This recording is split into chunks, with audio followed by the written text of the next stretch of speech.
Imagine you're an antelope.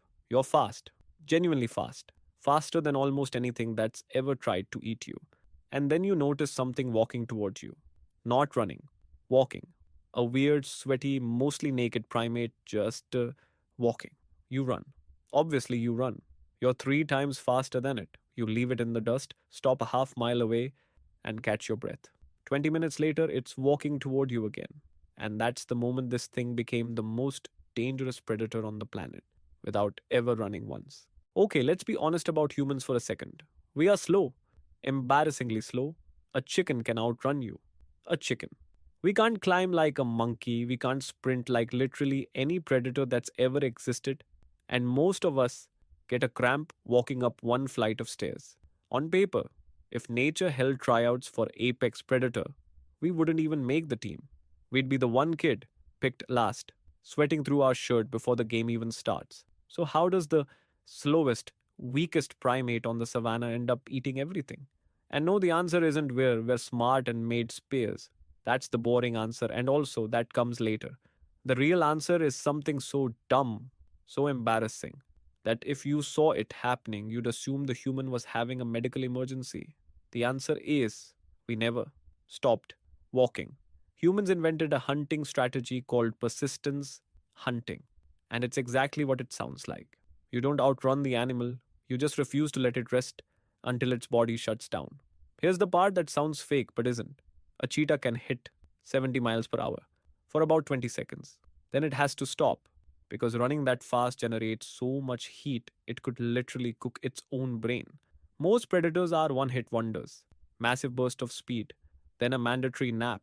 Dogs, horses, lions, they cool down by panting, which works fine unless you're also trying to run at the same time. Try panting and sprinting at once. You can't.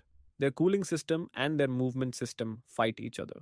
So, what does a human have that a cheetah, a lion, and basically every other predator on Earth doesn't?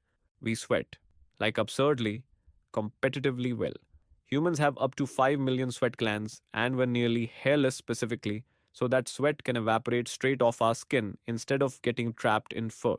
While a cheetah's cooling system and running system are fighting for the same resources, ours are completely separate. We can run and dump heat at the same time. It's like every other animal has a laptop that throttles itself when it gets hot, and humans installed external water cooling. We took our stat points out of speed and fur and dumped all of it into thermoregulation. We're not fast, we're just impossible to overheat. You're not built to win a sprint, you're built to win a war of attrition. You are an endurance machine wearing a person costume. For the entire history of life on Earth, the rule was simple: speed wins. Faster, predator catches slower prey. End of story. Every chase has a clock on it, and the clock favors whoever's faster. Humans looked at that rule and went, cool, what if there's no clock? Persistence hunters would pick the hottest part of the day, when every other predator is hiding in shade, useless, and just start walking after an animal. The antelope sprints away. Easy, except now it's overheating and it has to stop and pant in the shade to cool down. The human catches up, doesn't even speed up, just arrives. The antelope panics, sprints again, overheats faster this time because it never fully cooled down, stops again. The human arrives again. Repeat that for 2, 3, sometimes 6 hours in 100 degrees Fahrenheit heat, and eventually the antelope's body just stops working. Heat stroke, it collapses. It was never caught, it was cooled to death. And once this glitch was discovered, we never put it down.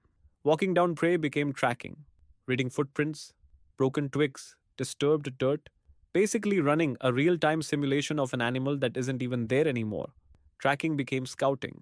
Scouting became maps. The same brain that once predicted this wounded gazelle will probably circle left toward water is the brain that now predicts weather systems, stock markets, and where your Uber driver is going to take a wrong turn.